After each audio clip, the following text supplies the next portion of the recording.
और क्या हमारे देश में सबसे बड़ा इशू डिजीज, बीमारियों का देश बनता जा रहा है। हर तरफ बीमारी, हर तरफ बीमारी, हर तरफ बीमारी।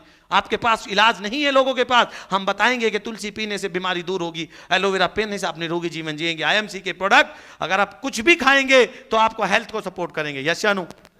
आप बर्तन धोएंगे तब भी आपके हेल्थ को सपोर्ट मिलेगा। यस या नो?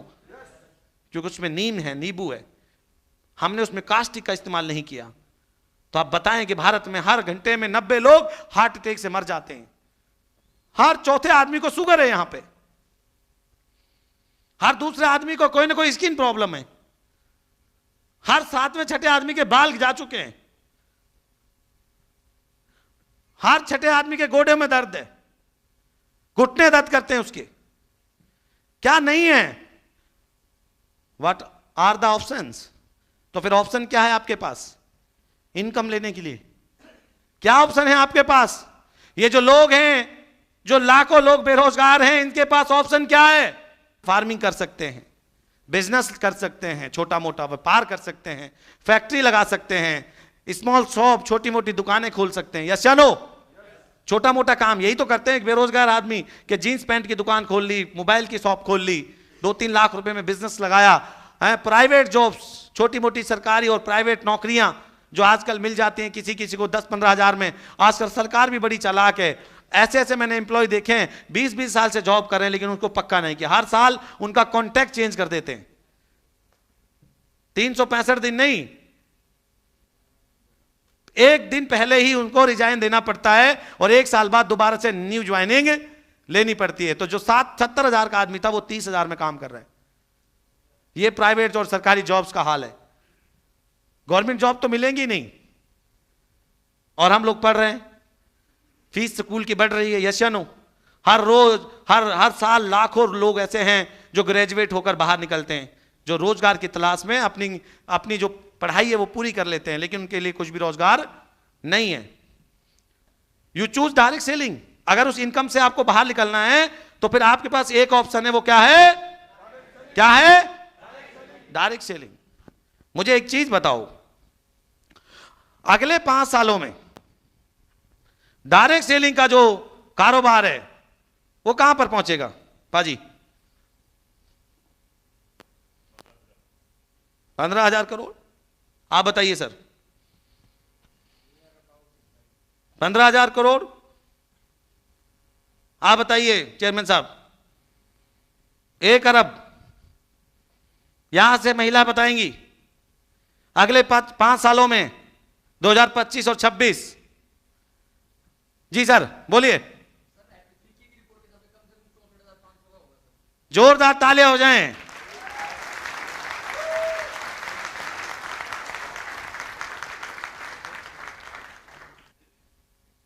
फिक्की ने 2025 और 26 का डाटा निकाला था कि इंडस्ट्री लगभग 65,000 करोड़ की हो जाएगी, जो मौजूदा वर्ष में 15 से 18,000 करोड़ है। कमाल की बात है यार। कितने चेयरमैन थे यहां पे जिनके मैंने पूछा? पहली लाइन के सभी चेयरमैन हैं। आपको अपनी कंपनी डायरेक्ट सेलिंग का आने वाले 5 साल का फ्यूचर नहीं पता तो आप कैसे डिसाइड करोगे उन लाखों बेरोजगार लोगों का कि मैं 5 साल में आपका फ्यूचर बना दूंगा, जब आपको अपनी इंडस्ट्री के बारे में एक छोटी सी बेसिक नॉलेज आपके दिमाग में नहीं रहती। मौजूदा वर्ष में डायरेक्ट सेलिंग लगभग 18,000 करोड़ का व्यापार कर रही है और 2025 में यह इंडस्ट्री 65,000 करोड़ को क्रॉस कर जाएगी, ऐसा भारतीय उद्योग संघ फिक्की ने दावा किया है। बड़ी सोच।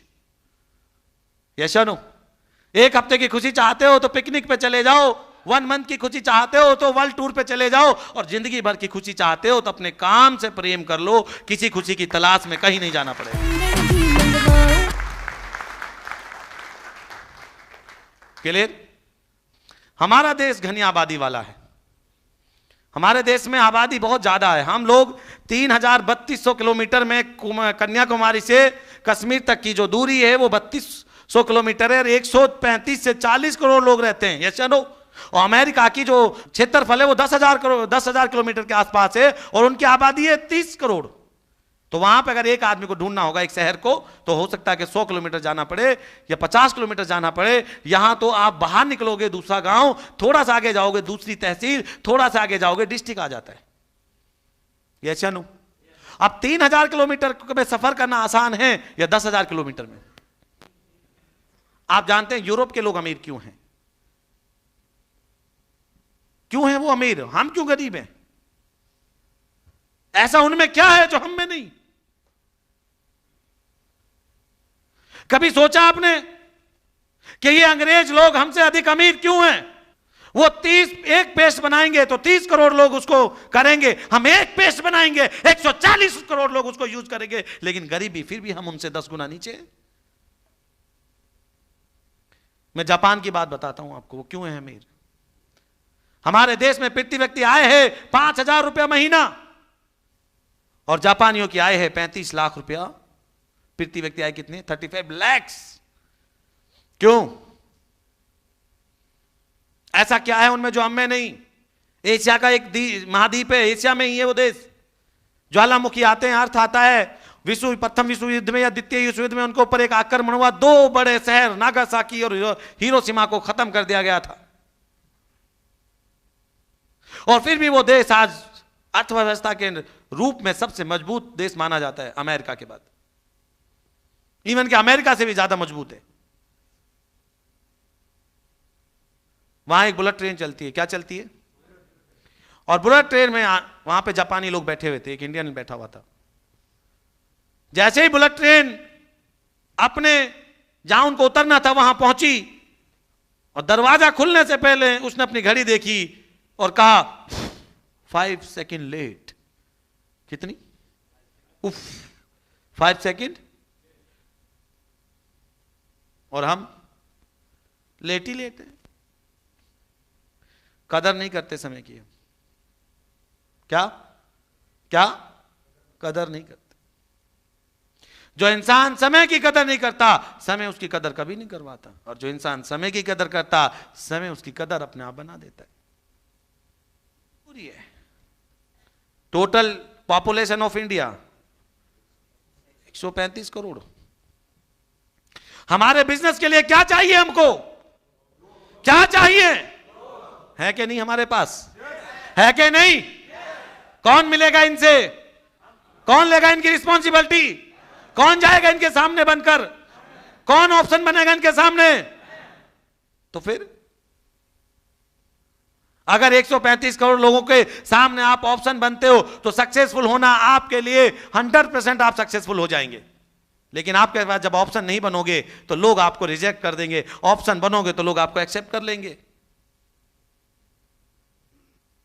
बहुत सारे सपने थे आपने जब आईएमसी को चूज किया,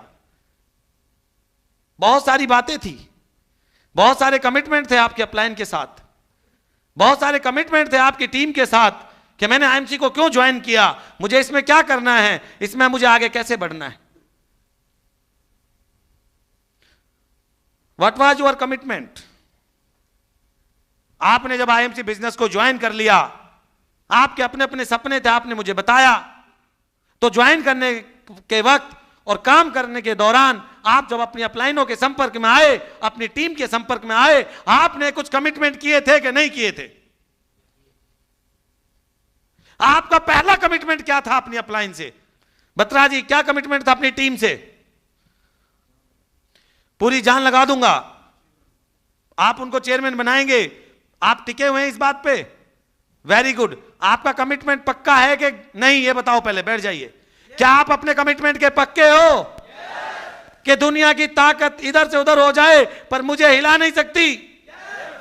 एक दौरान की बात है, एक आदमी आईएमसी में मेरे दोस्त हुआ करते थे, बहुत जबरदस्त वो काम करते थे, वो पंजाब से बिलोंग करते थे, फाजिलका से। अचानक उन्होंने आईएमसी छोड़ दी और 10 कंपनियां कर ली। मेरी दोस्ती उनसे लगातार बरकरार रही। एक दिन वो आदमी सिरसा आया और आकर मुझे कहने लगा कि मुझे आपसे मिलना है। मैं उसको मिलने के लिए आ गया, होटल में बिठाया, उसके साथ एक आदमी था। वो बोला कि ये डॉक्टर है, इनकी बात सुन लीजिए। वो डॉक्टर ने एक प्रोडक्ट निकाला, क्या कि सर सारे प्रोडक्ट सारी बीमारियों की जड़ को खत्म कर देगा, एक ही गोली लेने से सब खत्म हो जाएगा, क्यों 10-10 गोलियां देते फिर रहे हो? पता नहीं कितना फ्रूट है, 10 किलो फ्रूट के बराबर ये है, सारा कुछ सुन लिया। अब बारी आई प्लान की। उसने कहा कि सर मैं कंपनी के बारे में आपको बताना चाहता हूं। मैं बोला मेरी अपलाइन कौन बनेगी? बोला राजेंद्र। तो प्लान राजेंद्र शो करे, आप हटिए पीछे, राजेंद्र को लाइए सामने, और अगर मुझे राजेंद्र ने प्लान शो कर दिया तो मैं ज्वाइन कर लूंगा आपकी कंपनी। राजेंद्र जी सामने आए, कलम उठाया, मैं कहा so the plan mister Rajendra Babu. उसने कलम उठाकर मेरी नजरों की तरफ देखा और देखते ही रह गया। कलम को छोड़ा, गले लगाया, बोला कि मैं आपको प्लान दूंगा, मेरा सीना फट सकता है, मेरा दिल फट सकता है, मैं आपको आईएमसी के अलावा कोई और बात दे दूं। आपका जो कमिटमेंट है वो इतना सॉलिड है कि मैं चाहकर भी आपको और कोई प्लान दे नहीं सकता।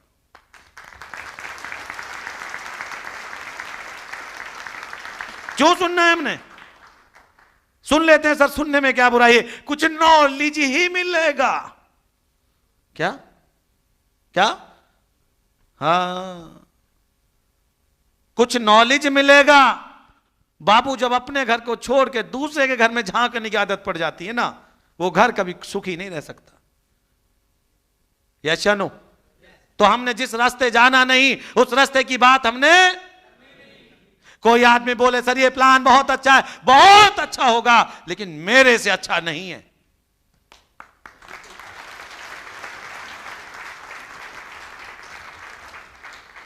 मेरा प्लान है, मेरा डिसीजन है, मेरी लाइफ है, मुझे सक्सेस होना है, मुझे कामयाब होना है। दुनिया की कोई ताकत मुझे मेरे प्लान से हटा नहीं सकती। मैं इसी प्लान में अमीर बनकर रहूंगा। मेरी बहुत सारी अपलाइन के साथ कमिटमेंट है, मेरी टीम के साथ मेरा कमिटमेंट है। मैं मर जाऊंगा, मिट जाऊंगा, लेकिन किसी और कंपनी के बारे में, किसी और टीम के बारे में नहीं सोचूंगा। मुझे मेरी टीम को आईएमसी की नंबर 1 टीम बनाना है, यह मेरा कमिटमेंट है।